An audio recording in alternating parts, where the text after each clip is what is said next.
Hello guys, welcome back to my channel. আমি হলাম professional makeup artist and hair stylist Indrani from Indrani's makeover.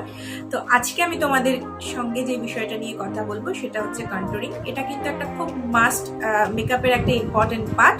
তো এটা কখনোই স্কিপ করা চলবে না। অ্যাকচুয়ালি মেকআপের প্রত্যেকটা পার্টই খুব ইম্পর্টেন্ট, আর স্টেপ বাই স্টেপ যদি আমরা সুন্দর মতো মেকআপটা করি তাহলেই কিন্তু আমাদের ফেসটা ভালো দেখায় এবং আমাদেরকে সুন্দর দেখায়।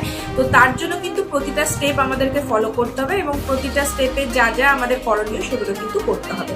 তাহলে আজকে আমি যে বিষয়টা নিয়ে কথা বলছি সেটা হচ্ছে কন্ট্যুরিং।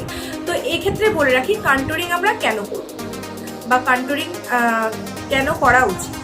তো এখানে বলে রাখি যাদের ধরো ফেসটা একটু ব্রড বা নোজ এরিয়াটা একটু ব্রড বা ধরো যাদের ডাবল চিন আছে তো তাদের কিন্তু অবশ্যই কন্ট্যুরিংটা মাস্ট। তো সেক্ষেত্রে আমাদের কন্ট্যুরিং কিন্তু করতেই হবে। তো ডাবল চিনটাকে হাইড করার জন্য আমাদের কন্ট্যুরিং করতে হবে এবং ফেসটাকে আমাদের আরেকটু থিন দেখানোর জন্য কিন্তু আমাদের অবশ্যই ফেসে কন্ট্যুরিং করতে হবে।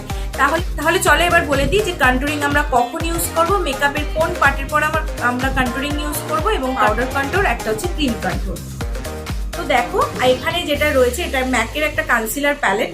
তো এটার মধ্যে কিন্তু কারেক্টারও রয়েছে, কনসিলারও রয়েছে এবং কন্ট্যুরও রয়েছে। তো এই যে দুটো ডিপ শেড দেখতে পাচ্ছ এটাকে বলা হয় কন্ট্যুর। তো এটা দিয়ে তোমরা কন্ট্যুরিং করতে পারো। এটাকে আমরা বলে থাকি ক্রিম কন্ট্যুর। তো এটাকে আমরা ক্রিম কন্ট্যুর বলে থাকি। আর এইটা যেটা দেখছো এটাকে আমরা বলে থাকি পাউডার কন্ট্যুর। তো ক্রিম কন্ট্যুর কখন করব আর পাউডার কন্ট্যুর কখন করব বা দুটোই করা যায় কিনা এই নিয়ে নিশ্চয়ই তোমাদের মনে প্রশ্ন ঘোরাফেরা করছে। তো সেক্ষেত্রে বলে রাখি ক্রিম কন্ট্যুর আমরা কখন করব, আমরা যখন আমাদের স্কিনটাকে প্রেপ করে নিচ্ছি এবং প্রেপ করার পর আমরা প্রাইমার অ্যাপ্লাই করছি, কারেক্টার অ্যাপ্লাই করছি, দেন আমরা ফাউন্ডেশন অ্যাপ্লাই করছি। ফাউন্ডেশনে অ্যাপ্লাই পর আমরা কনসিল করে নিচ্ছি আমাদের ফেসটাকে। কনসিল করার পর আমরা কন্ট্যুর ইউজ করব। তো এক্ষেত্রে বলে রাখি কনসিল করার পর কোন কন্ট্যুর ইউজ করব, আমরা কি পাউডার কন্ট্যুর ইউজ করব নাকি ক্রিম কন্ট্যুর ইউজ করব। তো তার আগে একটু বলে রাখি আমরা যখনই কোনো ক্রিম জাতীয় জিনিস ইউজ করি তো সেক্ষেত্রে কিন্তু আমাদের সবসময় সেটাকে পাউডার দিয়ে সেট করতে হয়। তো এখন তোমরা বলতে পারো যে কনসিলের পর কেন আমি কন্ট্যুর ইউজ করব, কারণ কনসিলারের পর তো আমরা পাউডার দিয়ে সেটাকে সেট করি। তো এক্ষেত্রে বলে রাখি যদি আমরা ক্রিম কন্ট্যুর করে থাকি, যেরকম আমি তোমাদেরকে ম্যাকের এই প্যালেটটা দেখাচ্ছি, আমরা যদি এই ক্রিম কন্ট্যুর করতে চাই বা করে থাকি তো সেক্ষেত্রে কিন্তু আমাদেরকে ট্রান্সলুশন পাউডার দিয়ে সেট করার আগে ভালো করে এই জায়গাটা শুনবে। অনেকেই এই জায়গাটা কনফিউজ হয়ে যায়। যখন আমি আমার স্টুডেন্টদেরও এই বিষয়টা নিয়ে বলি তারাও কিন্তু এই জায়গাটা নিয়ে খুব কনফিউজ থাকে। কনসিলার লাগানোর পর তারপরে কনসিলার অ্যাপ্লাই করার পর পাউডার দিয়ে সেট করার আগে, মানে ট্রান্সলুশন পাউডার দিয়ে সেট করার আগে এই দুটো জিনিস কিন্তু মাথায় রাখতে হবে। যদি ক্রিম কন্ট্যুর করি তাহলেই কিন্তু আমরা ক্রিম কন্ট্যুরটা ট্রান্সলুশন পাউডার দিয়ে ফেসটাকে সেট করার আগে আমরা অ্যাপ্লাই করব। আর যদি মনে করি যে না আমরা পাউডার কন্ট্যুর করব সেক্ষেত্রে কিন্তু অবশ্যই মুখটাকে সেট করব, সেট করার পর আমরা পাউডার কন্ট্যুর ইউজ করব। তো আমি আগেই তোমাদেরকে বললাম যে কোনো ক্রিম জাতীয় জিনিস সেটাকে সেট করার আগে অবশ্যই কিন্তু আমাদের মানে পাউডার দিয়ে সেট করার আগে যে কোনো ক্রিম জাতীয় জিনিস কিন্তু আমাদের ফেসে অ্যাপ্লাই করতে হবে। তো এক্ষেত্রে বলে রাখি এবার তোমাদের মনে প্রশ্ন হতে পারে যে তাহলে কি ক্রিম কন্ট্যুর অ্যাপ্লাই করলে পাউডার কন্ট্যুর অ্যাপ্লাই করার দরকার নেই বা পাউডার কন্ট্যুর অ্যাপ্লাই করলে ক্রিম কন্ট্যুর অ্যাপ্লাই করার দরকার নেই। সেটা সম্পূর্ণ নিজের উপর ডিপেন্ড করছে বা ক্লায়েন্টের ফেস কতটা ব্রড কতটা চওড়া সেটার উপরেও কিন্তু ডিপেন্ড করে। তার কারণ হচ্ছে অনেকেই ক্রিম কন্ট্যুর করতে পছন্দ করে বা অনেকেই পছন্দ করে না। যদি ধরো তোমরা দিনের বেলা কোনো মেকআপ করে বেরোচ্ছ সেক্ষেত্রে দিনের বেলা আমরা সবসময় আমাদের মাথায় ঘোরে যে আমরা একটু লাইট মেকআপ করব।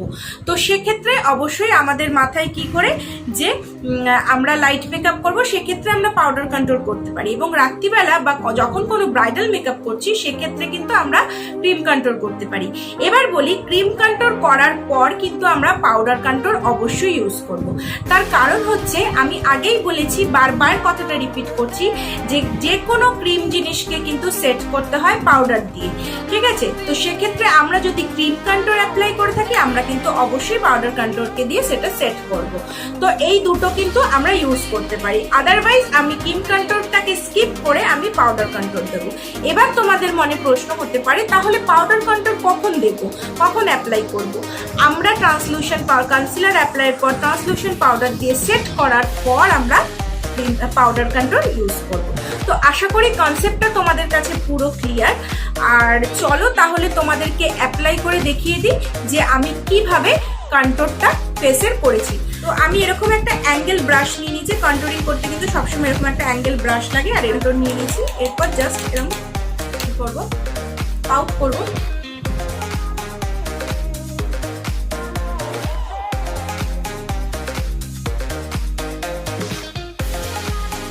তো আশা করি তোমরা বুঝতে পারছো। এরপর আমি যেটা করব, আমাদের ফোরহেড এরিয়া, আমাদের হেয়ার লাইনের সামনে থেকে কন্ট্রোলিং করে নিচ্ছি। তো আমি কিন্তু পুরো ফেস মেকআপটা করেই বসেছিলাম, তোমাদেরকে দেখানোর জন্য কিন্তু আমি কন্ট্রোলিংটা স্কিপ করে গেছিলাম। তো তোমাদেরকে আমি দেখিয়ে দিচ্ছি, তাই দেখো।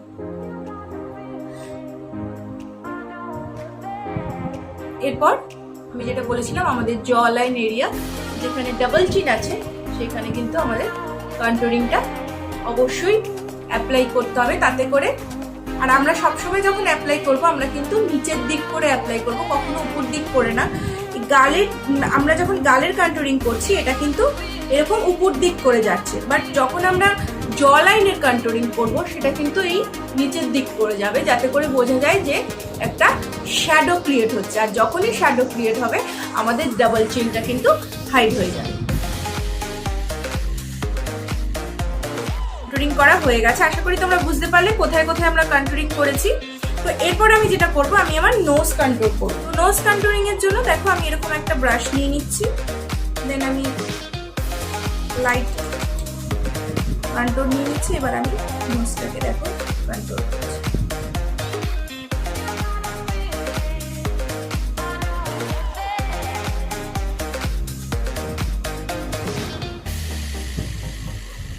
তো দেখো আমাদের নোজ কন্ট্রোলিংও কিন্তু ডান। তোমরা মনোযোগ দিয়ে খেয়াল করলে বুঝতে পারবে আমার আগের ফেসের সঙ্গে এখনের ফেসের কিন্তু অনেকটাই তফাৎ হয়েছে। তার কারণ হচ্ছে আমি কন্ট্রোলিংটা কিন্তু তোমাদের সামনে বসেই করলাম। তো আশা করি বন্ধুরা তোমাদেরকে বোঝাতে পেরেছি যে কন্ট্রোলিং করলে কিন্তু ফেসের এক একটা পার্ট কিন্তু আমরা সুন্দরভাবে বুঝতে পারি এবং আমাদের ডাবল চিনটাও কিন্তু হাইট হয়ে যায়। তো আশা করি তোমাদের আজকের ভিডিও ভালো লেগেছে। আর যদি ভালো লেগে থাকে কি করতে হবে, একটু লাইক করতে হবে, কমেন্ট করতে হবে এবং আমার চ্যানেলটাকে সাবস্ক্রাইব করতে হবে। তাহলে চলো আজকের জন্য ভিডিও এখানেই শেষ করছি।